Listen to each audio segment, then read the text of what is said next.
So guys, the Championship did not disappoint over this weekend. Loads of action to talk over. Let's jump into it.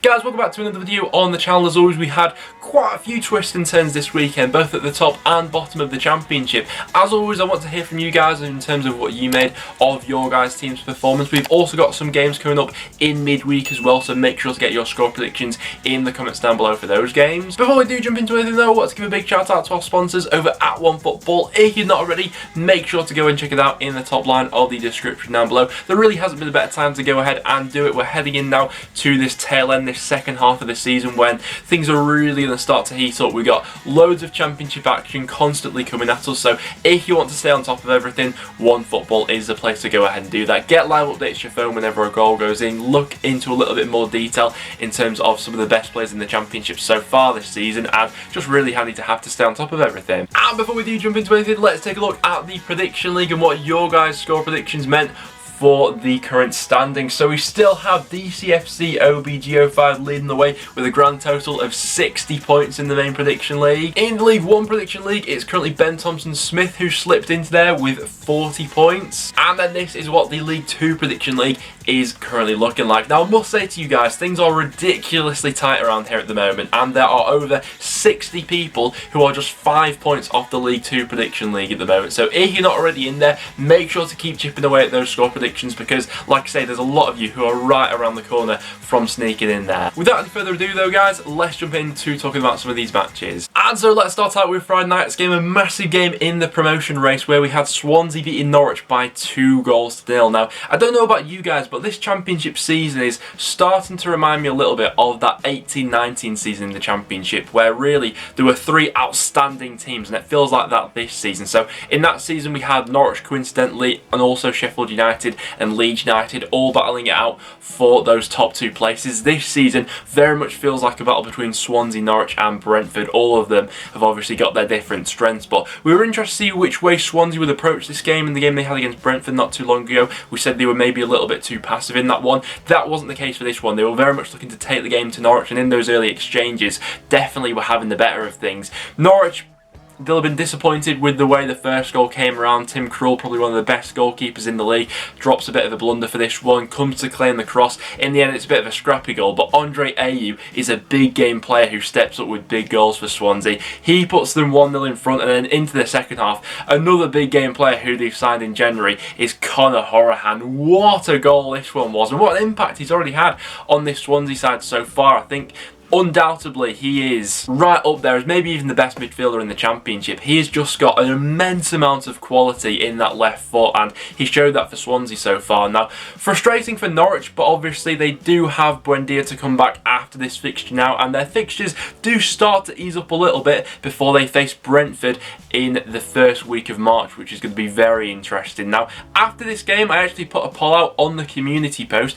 asking you guys who you think is going to win the league, and still 36% of you were still backing Norwich for the league title. 28% with you went for Swansea, 29% with Brentford, and then 5 and 3% for Reading and Watford. Coventry against Watford ended up being a goalless draw. In the end, it was probably the home side who looks back on this one and thinks we probably could have won that one, to be honest with you. I thought their midfield especially looked really strong in this game. Callum O'Hare, Matty James and Gustavo Hamer controlling the tempo for quite a bit of this one. Now, Watford came strong towards the end of the game, but apart from that, really have a little bit flat to deceive so far this season. We sort of joked about it last time, their lack of goals so far this season from open play. That was highlighted once again in this game. You know, we sort of joked about them needing penalties and stuff like that. Obviously Watford have scored more penalties this season than any other side, but the forward 2 who they've gone with for a lot of the season so far, Troy Deeney and Andre Gray, have scored a grand total of 2 goals from open play between themselves so far this season. And for a team chasing promotion, you need your forward men to be chipping in with more goals than that from open play. Obviously Deeney's had a lot of penalties this season, but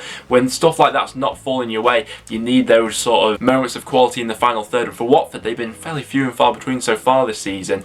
Coventry very well could have gone on to win this one. Biemu had quite a few chances that fell his way, but it just wasn't his day in the final third. But yeah, really liking Coventry this season. I think they've got some really good quality players in there. Next up we have Bournemouth beating Birmingham by 3-2, so Bournemouth getting back to winning ways, but they certainly did this one the hard way. It was another Asmir Begovic blunder which allowed Birmingham to take the lead. I don't know what's happened to him recently, but his confidence seems to be shot. But some really nice play from Bournemouth in this game. I thought that Jack Wilshere was at the centre of a lot of the good things they were doing. Got the assist for the first Danjuma goal, his first goal there since November, since he's returned from injury. The second goal, really nice team goal here. Jack Wilshere gets the looping header to finish it off. Birmingham then get back into the game with another Scott Hogan goal, but they seal it off with a clever free kick, Danjuma to Philip Billing at the far post. Now, for Bournemouth, I'm not getting carried away with this result as of yet. You know, they were going up against the Birmingham side, who they themselves have been on a horrific run of form lately, but winning football matches breeds confidence, so I'm excited to see if they can use this as the starting point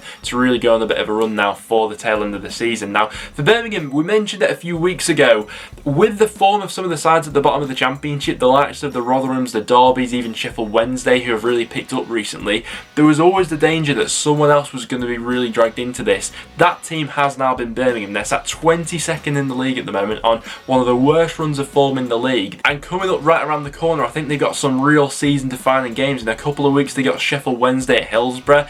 It's not looking good for them or Aitor Karanka at this point in time. Birmingham fans, let me know down below, how are you feeling in terms of your chances for survival this season? And then next up we had Cardiff beating Bristol City by 2 goals still. The first victory here for Mick McCarthy as Cardiff manager. Now, really disappointing here from a Bristol City perspective. They were going up against a Cardiff side who hadn't kept a clean sheet in their previous 10 matches, only to go on and fail to really offer any sort of goal threat going forward. Now, Cardiff I thought actually looked quite good for this one. Crosses coming into the box is what, you know, has been a real success for them so far this season. They've got one of the best set piece takers in the league. That was evident with the first goal, nicely taken from Harry Wilson into Nelson, who heads them in front. The second goal coming from a similar sort of situation, this time Ojo with the cross, and Kiefer Moore, who's been so clinical for Cardiff so far this season, where would they be without him, heads in for his goal. Now, for the second half, Cardiff had a couple of breaks as well where they could have very well gone to score a goal or two. Bristol City really offered little in this game, if anything at all, really. Bristol City sit 10th in the Championship at the moment, and I know there's still a long way to go, but I'd be amazed if they were to make the top 6 from here. Next up then, we had Luton 1, Huddersfield 1. Now,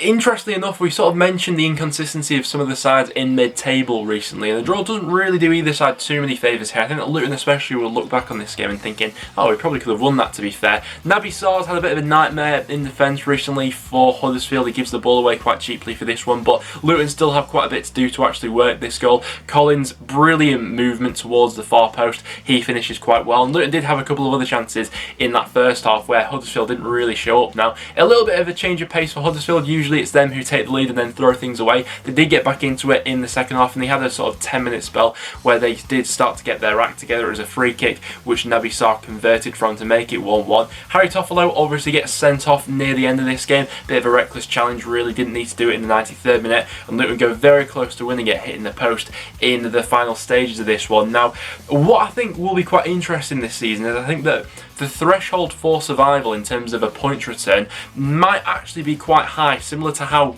good some of the teams at the bottom of the table were last season and how many points it actually took for survival. If we look at Huddersfield's recent form, over the last 6 games, no side has picked up less points than Huddersfield, only 2 points. Like we sort of mentioned it with Birmingham a few weeks ago, Huddersfield at the moment are looking like they could potentially be that next side to really be dragged down into this relegation battle if they don't start picking up results from somewhere. Next up we then have Brentford putting down a real statement here. They beat Middlesbrough by 4-1. Now, it's a weird one to analyse from a Middlesbrough perspective here because, to be honest with you, despite losing 4-1, they didn't actually play all too badly. They took the lead. It was a bit of a nightmare here from David Ray, a little bit weak for this one as the ball was swung into the box, but later on in the game, he more than makes up for that error here because, I mean, he denied Middlesbrough at point-blank range probably about 3 times in this game. Some unbelievable saves from him, but Brentford's attacking play is what draws a lot of people to watching them, and they've been at their sparkling best over their recent weeks, haven't they? I'm in no doubt at this point in time that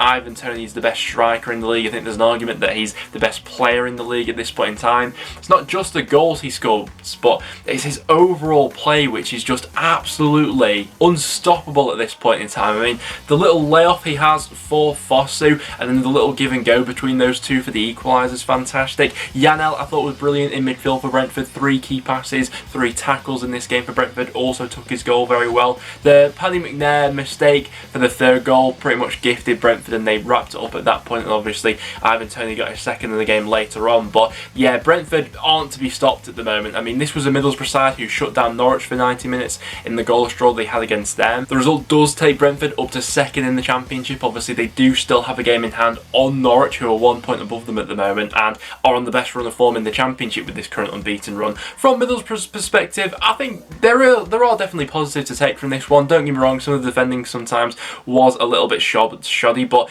in terms of actually the recruitment of some of the forward players that you brought in this window, I think there's quite a bit of excitement there, you know, Balassi, Cabano especially. After that, we had Millwall putting 4 goals past Sheffield Wednesday. Now, it was Wednesday who actually started this game out fairly well. Nice run from Kachunga. All the Millwall defenders get sucked into the ball. He pulls the ball back for Callum Patterson, who finishes well.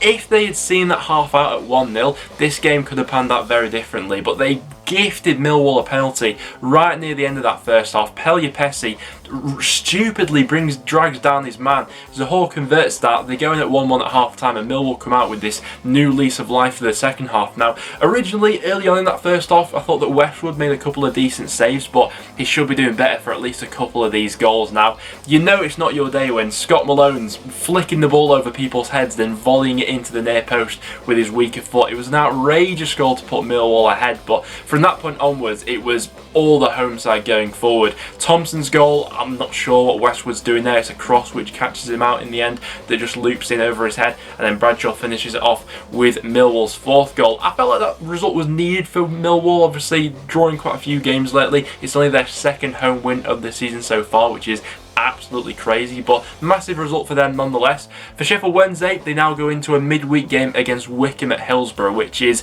I mean, it's must win, isn't it? There's no two ways about that. That has to be 3 points for Wednesday. Next up, we then had Rotherham beating Northend by 2-1. Sadly, this was the only game of the weekend which I managed to correctly predict, but we're such a frustrating outfit at this point in time. Rotherham were gifting the lead after 15 seconds in this game. Joe Rafferty heading the ball into the back of his own net. He's a player who I'm quickly running out of patience for. But one of my main problems and criticisms of Northend recently has been our attacking play, or lack of any sort of intensity within the final third. To be honest, I thought we were better in this game in that aspect. We were creating more chances. On another day, could have had 2 or 3 goals in this one. I thought we were quite unlucky. Anthony Gordon, I thought, looked really lively. He was always looking to get on the ball, look to create things, drive at defenders and everything that we have been lacking recently. But in terms of some of the chances we missed, I mean, Tom Barkhuizen has one that simply has to go in. It's a great pass by Ryan Ledson. In the end, Barkey hits it straight at the keeper. He needs to be doing much better from that situation. Ben Whiteman, really unlucky not to score, has a free kick which comes off the inside of the post, hits the back of the goalkeeper and still doesn't manage to go in. But yeah, frustrating nonetheless, but we were a little bit more positive going forward. But into the second half, we then gift them a 2nd goal, and this is another real problem that we've got at this point in time. If you look at the back 4 we had at the start of the season compared to the back 4 that played this game, in terms of quality, it's absolutely night and day. Start of the season in that back 4, we'd have had Darnell Fisher, Ben Davis and Patrick Bauer, with them probably, you know, Declan Rudd in there and Andy Hughes at left back. The quality has been completely wiped out of that, and I know it's going to take time for, you know, Liam Lindsay to bed in Van den Berg, who we saw a little bit of, and obviously Paul Huntington, who's sort of heading into the twilight of his career now. But this is just going to be an area of the squad where we're just going to have patience with it. You know, we've lost an immense amount of quality in January, and it's going to take time for these new players to bed in. Ched Evans did get his goal. I thought he'd led the line fairly well for this one, was a physical nuisance throughout the afternoon and brought others into play quite well. But yeah, really frustrating one here. Rotherham done well to get all 3 points. Obviously, they've done the double over us this season now. Next up, we then had QPR beating Blackburn by 1-0. Now, from Blackburn's perspective, this sort of thing's happened quite a few times over recent years, hasn't it? They go on a really good run of form, get themselves into within touching distance of the top 6, but they can never quite make that next step up to really fight for that place. Now, don't get me wrong, they had their chances in this game and had their fair share of moments where they were on top of it, but Seny Dieng was level to absolutely everything that Blackburn were throwing their way. 7 saves he made in this game. And in terms of QPR, I mean, probably what will turn out to be the turning point of this season was that signing of Charlie Austin really seems to have given the rest of the squad a little bit more belief, really. In the end, the goal comes in the second half from Johan Barber, sort of from the second phase of play, from a free kick which is swung in. But defensively, that's where QPR deserve a lot of plaudits for this one, because they actually defended their goal really well. It's been something that hasn't always been the case throughout the season so far, but they were able to really nullify this Blackburn side, and all things considered, that's a massive 3 points for them there, and Blackburn just fall a little bit further behind that top 6. They got Preston up next, which, I mean, myself as a Preston fan, I'm not all too confident about, but yeah, we'll see what happens. After that, we had our second goalless draw of the weekend. That saw Stoke 0, Reading 0. Not a classic, to be honest with you. Sometimes you get these quite entertaining sort of end-to-end 0-0 draws. This one didn't really seem to be that. It was probably Stoke who had the better of the first half, and Reading found themselves a little bit lucky to be going in at 0-0 at the break. They did have a goal ruled out for offside. Stephen Fletcher actually with a lovely acrobatical finish, but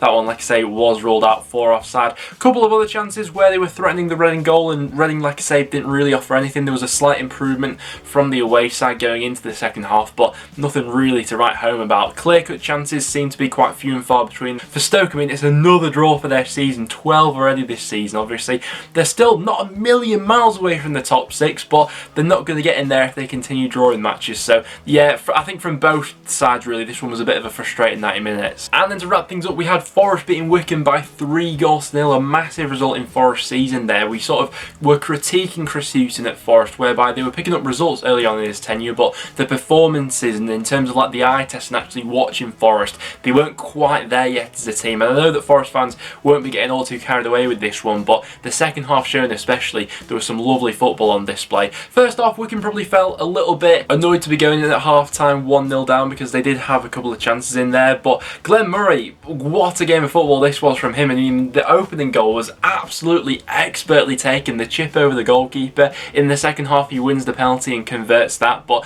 what I want to really touch on was the third goal that Forest scored here, because there was some lovely build-up in this one. The pass out wide from James Garner outside of the footwear, and it just swerves round, is absolutely weighted to perfection. Joe Lolly runs onto that one, pulls the ball back in for Knockout, who finishes it brilliantly to make it 3 for Forest. I think that looking into that midfield especially, I mean, there's a whole bunch of creativity in there. They got a lot more forward-thinking midfielders now who are actually going to get their head up and not just go for that sideways, backwards pass which we associated with Forest at the start of the season. You know, they got some more forward-thinking players with the likes of Garner and Kravinovic coming in, who you think will supplement the likes of Luke Freeman, Knockout, Joe Lolly. So yeah, loads of positives from Forest in that second half showing. For Wycombe, like we mentioned last time, I think it's going to be a real struggle to stay up from here. If they want to have any sorts of hopes of survival, I think this next game against Wednesday has to be a win. But guys, there we have it. There were all the games that went on over this weekend in the Championship. Obviously, we had the Barnsley against Derby game postponed due to a waterlogged pitch. In terms of my results of the weekend, I think I'm going to have to give that one to Swansea for beating Norwich by 2-0 in the promotion race.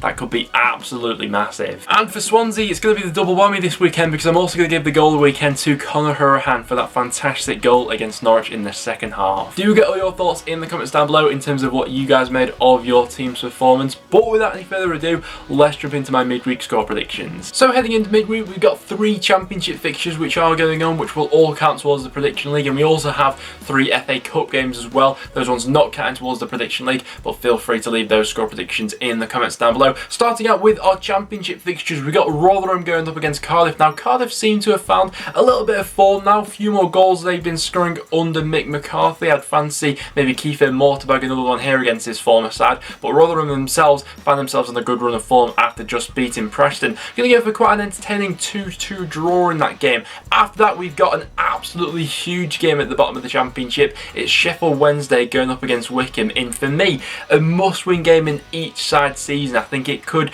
very much go either of 2 ways really. Either it's going to be a really exciting sort of battle battle between these two, or it's going to be quite a nervy, cagey one, which I'd probably edge towards. Having said that, I'm just going to edge Sheffield Wednesday here. Their recent record at Hillsborough has been decent, to be fair to them, and they probably got a little bit more about them at this point in time than Wycombe do. We're going to go 1-0 Sheffield Wednesday in that game. And then on Wednesday, we got a big game going on near the top of the Championship. We got Reading going up against Brentford. Now, Brentford could go top of the Championship if they win this one, and I think they might. You know, Reading do have the in them to really turn it on in these big matches. You know, Lucas João up against Ivan Toney, two of the best strikers in the league so far this season, but I think that Brentford just edged this one. I'm going to go 2-1 Brentford, so do get those score predictions in the comments down below. And then we also have some FA Cup action which is going on involving some Championship clubs in midweek. We've got Burnley going up against Bournemouth. We'll see if Bournemouth can bounce off the back of that impressive result against Birmingham, but